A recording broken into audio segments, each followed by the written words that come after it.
Oi pessoal, hoje aqui no canal do Lombada Quadrada nós vamos falar de literatura juvenil. Um livro histórico e clássico e um livro contemporâneo. São eles Porcos com Asas, dos italianos Marco Radici e Lídia Ravera, publicado na Itália em 76 e no Brasil em 1980, e No Corredor dos Cobogós, que está fresquinho, acabou de sair, é de autoria de Paula Fábio, e a gente vai falar um pouco desses dois livros nos próximos minutos. Fique com a gente.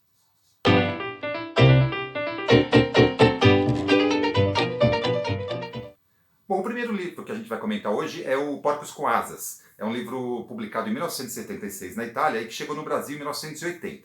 E como o blog aqui tem como lema que todo livro tem uma história, eu vou contar a minha história com esse livro. Era o ano de 1982 e ali eu estudava no Tatuapé, no bairro do Tatuapé, na zona leste aqui da capital paulista, numa escola pública que se chama Blanca Zuiker Simões. Ali a gente tinha uma professora, Mirna. Mirna foi a nossa professora de português no ensino fundamental 2, né, no que hoje se chama de ensino fundamental 2, a gente chama de ginásio. E a Mirna foi a pessoa que despertou o meu interesse pela literatura, pela escrita, e é um pouco por causa dela que eu acabei cursando comunicação e desenvolvendo minha carreira nessa área. Pois bem, a Mirna instigava muito a gente com leituras diferentonas, com visões bastante bem-humoradas a respeito dos clássicos da literatura, Machado de Assis, as coisas chatas ali do romantismo. Ela fazia os livros ficarem interessantes, para quem tinha interesse pelo livro, é lógico, e pela leitura.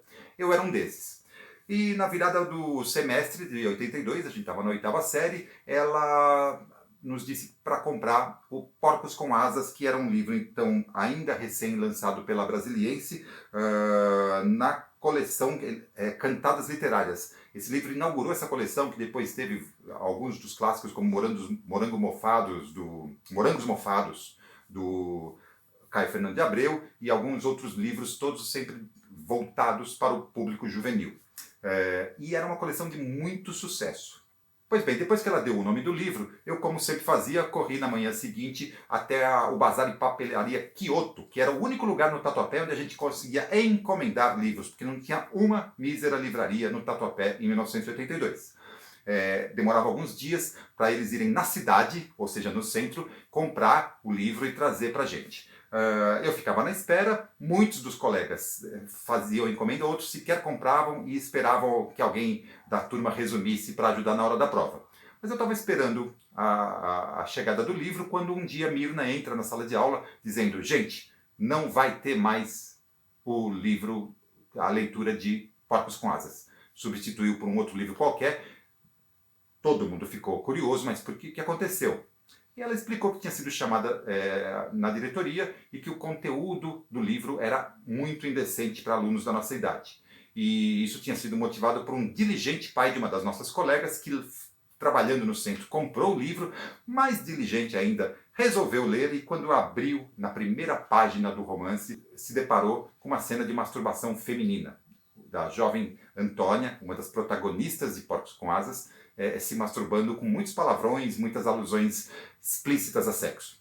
E isso mexeu com os valores e os morais daquele pai. Ele foi até a diretoria. O Pita, que era o diretor da escola, que tinha um grande apreço pela ditadura militar, chamou a professora e a proibiu de manter aquela leitura. É claro que a proibição só gerou o quê? Mais curiosidade. No dia seguinte eu estava lá no Kyoto cobrando a chegada do livro, e uma boa parte da turma que nem sequer normalmente leria o romance, essa turma também leu. E aquilo virou uma febre entre os amigos da escola, entre os amigos da minha turma, pela descoberta de muitas coisas que até então, num ambiente de ditadura, a gente não tinha acesso. É bom lembrar que em 1982, algumas coisas começavam a acontecer no Brasil. A gente tinha o regime ainda da ditadura, com a presidência do general Figueiredo, mas naquele ano teríamos pela primeira vez eleições diretas para governador depois de quase 20 anos, com uma onda oposicionista que seria exatamente a causadora de toda a pressão que nos anos seguintes pela volta das eleições diretas. Nós tínhamos a democracia corintiana começando a dar seus primeiros passos, provocando abalos na estrutura do futebol brasileiro, futebol muito ligado também ao regime ditatorial, muito ligado a estruturas autoritárias, né? E então uma parcela da juventude, eu me incluía nessa parcela, começava a se interessar por política e se interessar por questões relativas à vida na democracia. E Porcos com Asas é um livro efervescente de política, de sexualidade de adolescentes, de histórias picantes, mas ao mesmo tempo muito reais, muito humanas, muito presentes na vida de qualquer adolescente. Por isso mesmo talvez tenha feito tanto sucesso. E aí na leitura de Porcos com Asas a gente se depara com Antônia e Rocco e seus amigos na Itália dos anos 70, um período conturbado na Itália, com grandes manifestações, muita repressão aos movimentos de esquerda, embora houvesse formalmente uma democracia, a atuação das Brigadas Vermelhas com estratégias terroristas, e nós vamos acompanhando então Antônia e Rocco na descoberta, no final do ensino médio deles, em pleno ensino médio, na descoberta da política, na descoberta da sexualidade, num namoro entre os dois que acaba sendo frustrado, mas é também um momento em que ambos vão se descobrindo e rompendo as amarras com famílias muito tradicionais. No caso de Rocco, um pai bastante conservador. No caso de Antônia, pais falsamente liberais. E é um livro que tem muito bom humor. Os nomes dos capítulos são saborosíssimos. Os relatos das aventuras de Antônia e Rocco e seus amigos são bastante realistas e bastante precisos, fáceis, saborosos de ler. É realmente uma literatura voltada para o público juvenil, mas que também pega o adulto no contexto da política, da questão da sexualidade. Tem homoafetividade, num período muito conservador em relação a costumes. E em meio às descobertas de Antônia e Rocco aparecem várias questões, entre elas a homoafetividade, no meio político bastante repressor. É bom lembrar que muitas vezes a militância política vem carregada de repressão às questões individuais, às questões da sexualidade. E Antônia e Rocco vão sofrer na pele também essas questões do patrulhamento dos amigos. Tem toda uma questão ligada à cultura, cinema, enfim, é um romance absolutamente indicado para adolescentes. Estou louco para que meu filho possa ler. Ele está na fase de vestibular, agora está centrado nas leituras de vestibular, mas é uma indicação que eu já dei para que ele possa ler nas férias. Eu indico muito, mas tem uma questão, e aí vem a outra história ligada a esse livro. A editora Brasiliense não existe mais, né? Na verdade, não está ativa nos relançamentos de suas obras. Então esse livro está fora de catálogo. Este exemplar, que é da segunda edição, eu consegui no sebo Desculpe a Poeira, que é nosso vizinho aqui do Lombardi, e eu recomendo demais. Ele tem outros exemplares lá, então é só procurar Desculpe a Poeira na internet e fazer a sua encomenda. Mas é fácil de achar esse livro em sebos, tanto em buscas virtuais quanto presenciais. Então fica aqui a primeira dica, Porcos com Asas, tem outra curiosidade, foi escrito a 4 mãos por um casal, Marco Radici e Lídia Ravera. Eles escreveram juntos, não eram namorados, eram apenas colegas de aventuras literárias, e fizeram um sucesso bastante grande na Itália, e a edição brasileira, como eu disse, também de muito sucesso, e é um livro que correu o mundo. E a segunda dica de hoje é o livro No Corredor dos Cobogós, da Paula Fábio. Paula Fábio tem 2 romances já publicados para o público adulto, Desnorteio, que venceu o Prêmio São Paulo de Literatura, e Um Dia Toparei Comigo, finalista também do Prêmio São Paulo de Literatura alguns anos depois. São 2 romances que estavam esgotados e que acabaram de ser relançados. E agora ela lançou então esse livro voltado para o público juvenil, sua primeira incursão para esse público, pela editora SM, na coleção Barco a Vapor. E é um livro bastante bem construído, bem interessante, em 2 camadas temporais, e que também tem a ver com um casal, assim como Porcos com Asas. Só que é um casal que nunca vai se encontrar presencialmente. Porque nós temos uma personagem, que é a Aide, que vive em 1982, e outro, que é Benjamin, em 2005. Eles têm em comum 2 coisas: o caderno de Aide e o mesmo apartamento. Eu vou explicar isso direitinho.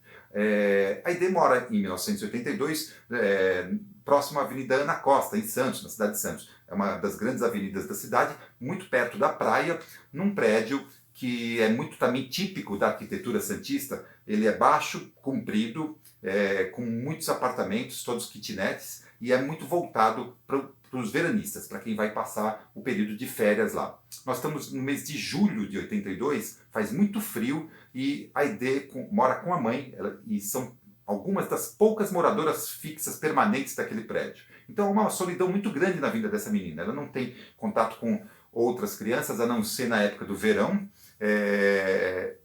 Tem uma dificuldade e um deslocamento na escola e tem também todo um mistério na vida da mãe dela. Tem um pai que aparece só às quartas-feiras e fica desaparecido às vezes por semanas. Então a Aide se recolhe no seu mundo, num mundinho em que ela cria muitas situações imaginárias. Ela cria Sivuca, que é um cachorro imaginário que ela sonha um dia ter, e vai anotando as suas impressões num caderno. E uma parte do tempo ela passa no corredor do prédio, que é justamente um corredor longo, aberto, protegido apenas por cobogós. E aqui cabe uma explicação. Cobogó é aquele tijolo vazado, que se chama de elemento vazado, né, usado na construção, e foi criado por três pernambucanos, Coimbra, Boschman e Gomes, que dão o nome com as suas iniciais a esse tipo de solução arquitetônica que foi desenvolvida para ambientes muito quentes, para deixar ventilar, né? A caixa d'água de Olinda é um dos marcos iniciais do uso do cobogó e é uma técnica que se espalhou pelo mundo. Nasceu lá em Olinda e Recife nos anos 30 ou 40 do século XX. Pois bem, nesse corredor de cobogós fica lá a Aide no seu mundo imaginário, a não ser quando chove ou quando vem um vento gelado do inverno santista, quando ela tem que se recolher para dentro da kitnet, onde ela se espreme ali com a mãe.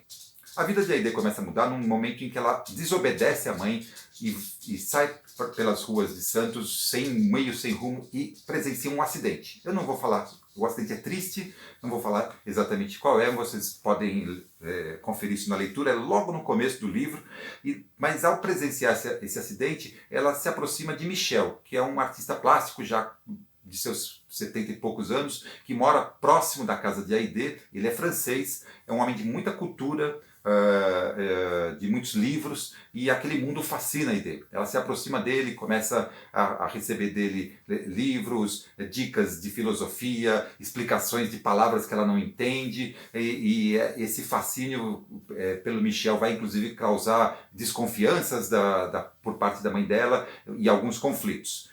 Nessa jornada, a Aide leva Nereu, que é um amigo recém-chegado na escola dela, vindo de Cubatão, que é uma cidade próxima de Santos, e que, como ela, também é um deslocado. E eles desenvolvem uma amizade muito bonita e se metem em algumas aventuras para as quais eu não vou fazer spoiler. Então, na vida de 82 de Aide, existe uma série de acontecimentos a partir do momento em que ela conhece Michel, que tem elementos de suspense, tem elementos de violência, fala de meio ambiente, dos problemas ambientais de Cubatão, que na época eram incontroláveis, das crianças que nasciam sem acéfalas por causa da poluição. Tem uma série de questões políticas da época, inclusive a questão de 1982 é muito interessante, porque foi quando eu li Porcos com Asas, e a história de Aide se passa em 82, justamente nesse momento em que o Brasil tentava se libertar da ditadura e que algumas coisas começavam a vir à tona, entre elas os graves problemas ambientais de Cubatão. Pois bem, em 2005, um outro menino muito solitário chega no mesmo apartamento que um dia foi de Aide e da mãe. E, remexendo no fundo de um armário, descobre o caderno de Aide. Ele é Benjamin. Benjamin é um menino muito ligado em tecnologia, ele quer ser um youtuber, ele quer ser um videomaker e segue vários videomakers e youtubers. Ele é um garoto, mas é um garoto que vive mais recluso também. Ele chega a Santos para morar com a avó, enquanto é alvo de uma disputa entre os pais dele, que estão se separando, e é uma disputa pela guarda. E é ele quem tem que decidir se vai ficar com o pai ou com a mãe. E essa é uma decisão terrível para ele.